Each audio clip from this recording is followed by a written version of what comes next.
Everybody, good to be with you today. I'm here from Los Angeles. My name is Steve Saccone, and I want to talk to you about relational intelligence and why I think it's so critical to church leadership and the advancement of the movement of Jesus.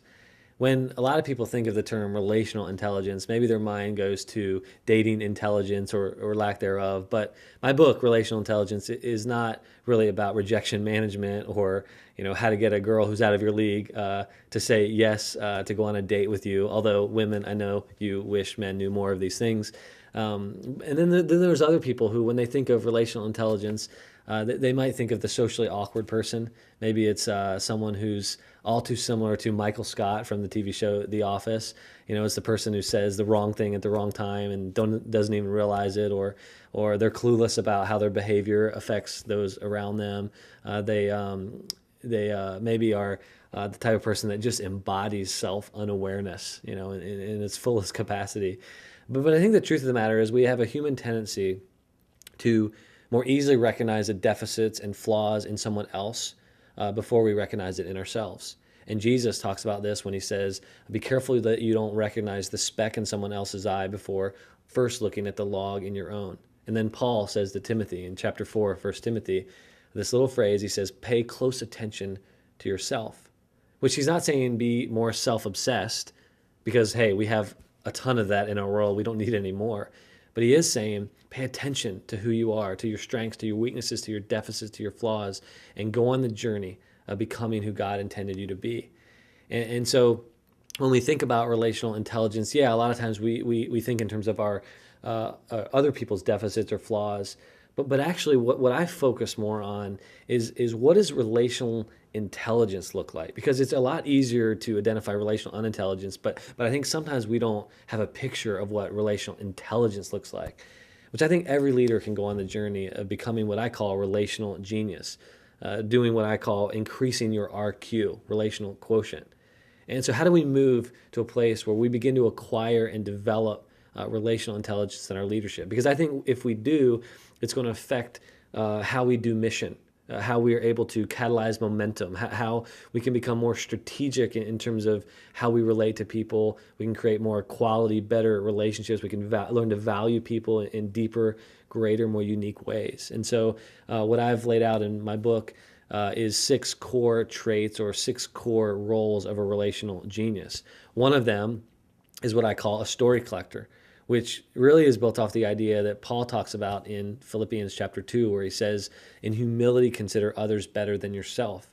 In other words, be interested in people around you. And I know that's really simple in concept, but it's incredibly difficult to do. In fact, it's a rare quality, specifically in leaders. And that's where the story collector begins the journey, being interested in others. And along the way, they learn to ask the right kinds of questions in a way that draws the unique facets of another person out. There's another role of a relational genius that I call the energy carrier. And that's someone who doesn't just read the tone in a room, but they're able to set the tone in a room or in a conversation that they're in. In other words, it starts on the inside and moves to the outside. There's someone who on the inside, they're fully present. The allness of who they are is brought into every moment, every conversation, every team meeting, every group meeting, and they actually bring their energy to that moment. And as a result, they're able to increase their capacity to change the tone in the room. Because, we've all been in rooms where maybe there's a kind of a downcast environment, or maybe there's an awkward moment that happened. And you have to ask yourself the question, especially if you're the leader, how do I step into this? How do I make the most of this? How do I change this environment so that I can move people forward or address an issue that needs to be addressed? So that's really what, in essence, an energy carrier does. They set the tone and the energy in the environments they're in. Then there's this third role that I refer to as the conversational futurist, which I know it sounds like a superhero, but hey, we all want to be superheroes, right?